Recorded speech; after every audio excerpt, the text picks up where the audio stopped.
కూడా దాన్ని సపోర్ట్ చేస్తున్నారు ఆ పిటిషన్ని, సునీతారెడ్డి గారి పిటిషన్ని. కానీ వాళ్ళ మీద ఇన్వెస్టిగేషన్ అయిపోయింది, ఆల్రెడీ వాళ్ళు జైల్లో ఉన్నారు నిందితులుగా ఉన్నవాళ్ళు. ఎవరో కొత్త వాళ్ళని విచారించమని అడుగుతుంటే వీళ్ళకెందుకు బాధ, వీళ్ళెందుకు వ్యతిరేకించారు ఆ ముగ్గురు అనే దగ్గరే ఇక్కడ ఆసక్తికరంగా మారుతోంది. బాలకోటే గారు, సునీల్ యాదవ్ చెప్తున్న మాటలు కానీ ఆయన వేసిన కౌంటర్ కానీ, ఆయన నేను అమాయకుడిని కూడా అంటున్నాడు. నేను అమాయకుడిని, మమ్మల్ని ఇందులో ఇరికిస్తున్నారని చెప్తున్నారు. సో మీ విశ్లేషణ ఏంటి దీని మీద, మొత్తం కేసు మీద? వెంకటకృష్ణ గారు నమస్తే. నమస్తే.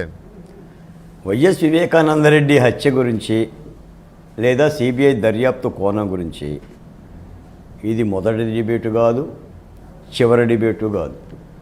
పదుల సంఖ్యలో ఎన్నోసార్లు మీ ఆధ్వర్యంలోనే మీడియా సంస్థలన్నీ కూడా పదే పదే చర్చించినాయి. రెండో అంశం ఏంటంటే, చనిపోయిన వివేకానందరెడ్డి ఒక సాధారణ పౌరుడు కాదు, ఒక మాజీ మంత్రి, ఒక మాజీ ఎంపీ, ఒక ముఖ్యమంత్రి సోదరుడు, మరో ముఖ్యమంత్రి బాబాయ్. మూడోది, జరిగిన దారుణం అత్యంత కిరాతకమైనది, భయానకమైనది. నాలుగోది, కాలానికన్నా కాళ్ళుంటాయేమో కానీ ఈ వివేకానందరెడ్డి గారి హత్య కేసు దర్యాప్తుకు మాత్రం కాళ్ళు లేవు అనేది అర్థమవుతుంది, చేతులు కూడా లేవు అని అర్థమవుతుంది. సాధారణంగా మనం విమర్శించడం కాదు కానీ సిబిఐ నత్తలతో పోటీ పడుతుంది. ఇప్పుడు మీరు అన్న మాటకు వస్తా. మీరు అన్న మాటకు ముందు సునీతారెడ్డి గారు ఒక కుమార్తెగా, ఒక పాంచాలి నాగమ్మలాగా, లేదా రుద్రమదేవిలాగా, లేదా సతీ సావిత్రిలాగా ఈ కేసు గురించి వెంటబడి న్యాయస్థానాలను అర్జించకపోతే, కోర్టు మెట్లు ఎక్కకపోతే ఈ కేసు ఏనాడో చెత్తబుట్టలో పోయేది. ఆ సునీల్ యాదవ్ గారితోనో లేదంటే ఆ దస్తగిరితోనో సరిపెట్టేసేవాళ్ళు. అసలు వైఎస్ అవినాష్ రెడ్డి వరకు వెళ్ళేది కాదు అది. ఇప్పుడు సమస్య ఏంటంటే, ఈ కేసులో పూర్తి విచారణ జరగాలి, ఇంకా కొంత భాగం ఉంది, అసలైన ప్రముఖులు ఇందులో ఉన్నారని సునీతారెడ్డి గారు అడగటంలో ధర్మం ఉంది. ఎందుకంటే ఆమె కుమార్తె, ఆమెకు ఒక స్పష్టమైన అవగాహన ఉంది, ఆమె ఒక డాక్టరు, పులివెందుల మనిషి.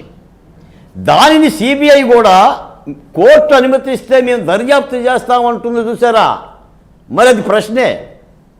దర్యాప్తు పూర్తయిందని చెప్పిన సిబిఐ ఇంకా దర్యాప్తు చేస్తా మీరు అనుమతిస్తే అనే మాట ఎందుకంటుంది అనే మాటే ఒక ప్రధానమైన అంశం.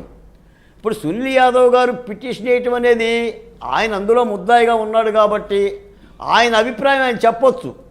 సునీల్ యాదవ్ అభిప్రాయానికి అంత ప్రాధాన్యత ఉంటుందని నేనైతే అనుకోను. ఎందుకంటే అతను అందులో ఒక ముద్దాయి, ఇంకా విచారించాలి, మీరు విచారించాల్సిన అవసరం ఉందని కోర్టుకి చెప్పడం అంటే కోర్టు అడిగింది కాబట్టి అభిప్రాయాలు. ఇప్పుడు మనకు వచ్చిన ఇబ్బంది ఏంటంటే, ఈ న్యాయస్థానాల్లో ప్రతి అంశాన్ని న్యాయమూర్తులు పూసగుచ్చినట్టుగా విచారించి అంతిమ నిర్ణయం తీసుకోవడం అనేది మన న్యాయస్థానాల లక్షణం.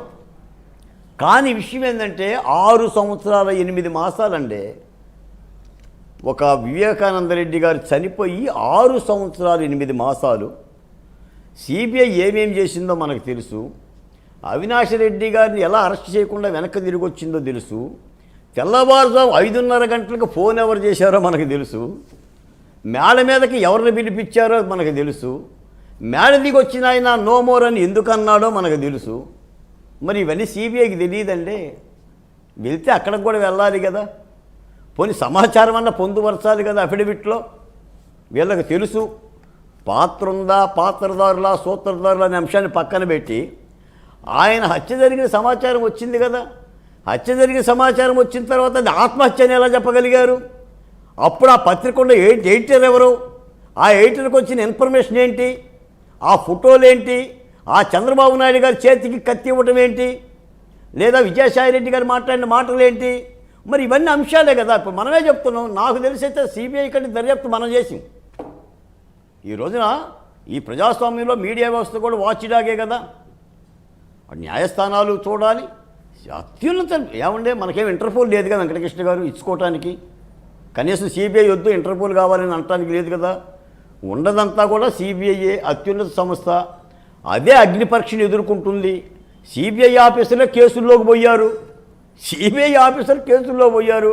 మీకు ఒక్క మాట కూడా చెప్తా. నాకైతే హృదయపూర్వకంగా సునీల్ యాదవ్తో మాట్లాడాలని ఉంది కానీ అందులో కేసులో ఉన్న ముద్దాయి కాబట్టి నిజంగా ఈ ఇద్దరు వ్యక్తులు దస్తగిరి సునీల్ కుమార్ బతికున్నారంటే ఒక విధమైన ఆశ్చర్యమే నాకైతే. వాళ్ళు ఉన్నా లేనట్టే లెక్క. వాళ్ళకి ఏ భద్రత ఉంటుంది చెప్పండి. కాబట్టి మళ్ళీ వీళ్ళ మీద ఏదైనా చేస్తే అది మీదకు వస్తుందని ఒక భయంతోనే ఏం చేయలేకపోతున్నారు. కానీ ఈ నిందితులు మామూలు వాళ్ళండి. అంగబలము, అర్ధబలము, రాజకీయ బలము, మంత్రులుగా సార్, మంత్రులు, ముఖ్యమంత్రులు, రాజులు, రారాజులు.